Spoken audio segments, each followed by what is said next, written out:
APJ Abdul Kalam हमारे देश के एक ऐसे महान व्यक्ति थे जिनकी महान उपलब्धियों और विज्ञान के क्षेत्र में असीम योगदान के कारण ही एपीजे अब्दुल कलाम को मिसाइल मैन भी कहा जाता है। 2020 तक विकसित भारत का सपना देखने वाले अब्दुल कलाम का व्यक्तित्व धर्म जाति से ऊपर था, जिसके कारण अब्दुल कलाम हर धर्म हर जाति के लोगों के बीच खासे लोकप्रिय थे। उनके इसी महान व्यक्तित्व के कारण अब्दुल कलाम आज हम सभी भारतीयों के लिए जीवन का एक आदर्श है, जो हम सभी को अब्दुल कलाम के जीवन से प्रेरणा लेकर उनके द्वारा दिखाए गए रास्तों से हमें हमेशा आगे बढ़ने की प्रेरणा देते हैं। तो आइए आज हम सभी अब्दुल कलाम के जीवन की ऐसी ही कहानियां एपीजे अब्दुल कलाम नंबर को जानते हैं, जो हम सभी को एक सीख मिलती है, जिनसे हम सभी प्रेरणा ले सकते हैं। नंबर 1, मानवता के प्रति प्रेम।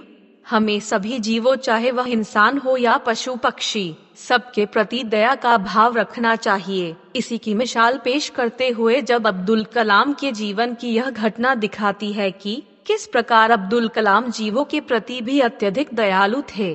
बात उन दिनों की है जब अब्दुल कलाम डीआरडीओ में कार्यरत थे। तब वहां की बिल्डिंग की सुरक्षा के लिए टूटे कांच के टुकड़े लगाने का सुझाव दिया गया। जिस बात की खबर अब्दुल कलाम को भी पता चला, तब खुद वहां जाकर अब्दुल कलाम ने ऐसा करने से रोक दिया और वहां के उपस्थित लोगों से कहा कि ऐसा करने से जो पक्षी दीवार पर बैठते हैं वे शीशे के टुकड़े से घायल हो सकते हैं। और इस प्रकार अब्दुल कलाम ने पक्षियों के जीवन के रक्षा के लिए शीशे के टुकड़े नहीं लगाने दिए। इस घटना से पता चलता है कि अब्दुल कलाम मानवता के प्रति कितने दयालु थे। नंबर 2, जीवन में कभी भी हार न मानना।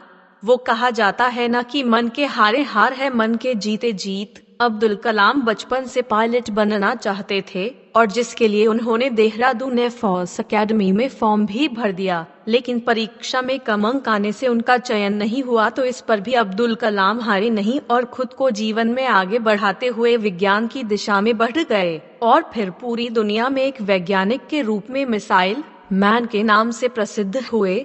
अब्दुल कलाम के जीवन के इस घटना से पता चलता है कि क्या हुआ जब हम एक जगह फेल हो रहे हैं तो हमें उसकी चिंता छोड़कर दूसरी जगह लग जाना चाहिए, कहीं तो सफलता मिलेगी ही ना। इसलिए हमें अपने जीवन में कभी भी हार नहीं मानना चाहिए। नंबर 3, संघर्ष से ही आगे बढ़ते हैं लोग। अब्दुल कलाम बेहद गरीब मछुआरे परिवार से ताल्लुक रखते थे और अपने परिवार की आजीविका चलाने और अपनी पढ़ाई करने के लिए पिताजी का साथ देते हुए बचपन में सड़कों के किनारे सुबह सुबह अखबार बेचा करते थे।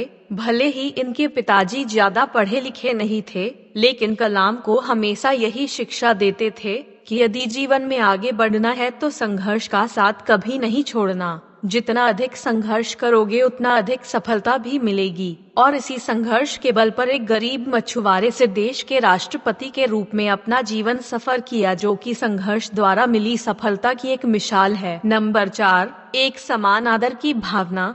अब्दुल कलाम अपने जीवन में खुद को कभी बड़ा व्यक्ति नहीं मानते थे। वे अपने को सबके बराबर एक समान समझते थे। जब उन्हें वाराणसी में आईटीआई के दीक्षांत समारोह में बुलाया गया तो उन्होंने देखा कि स्टेज में 5 कुर्सियां लगी हुई है, जिनमें बीच वाली कुर्सी बड़ी और उन सबसे ऊंची भी थी, जिस पर उन्हें बैठने को कहा गया। तो कलाम सर ने उस पर बैठने से मना कर दिया और कहा कि मैं भी आप लोगों के बराबर का ही व्यक्ति हूँ, अगर सम्मान करना है तो इस पर कुलपति जी बैठाइए। जिसके बाद अब्दुल कलाम सबके समान वाली कुर्सी पर ही बैठे। इस तरह अब्दुल कलाम अपने को सबके बराबर ही मानते थे। यही नहीं, अपनी इसी समानता के भाव के चलते अब्दुल कलाम कुरान और गीता दोनों का अध्ययन करते थे। यानी उनके लिए कोई भी ग्रंथ छोटा या बड़ा नहीं था, बस ज्ञान जहाँ से मिले ले लेना चाहिए, यही उनकी सोच थी। नंबर 5, दान की भावना।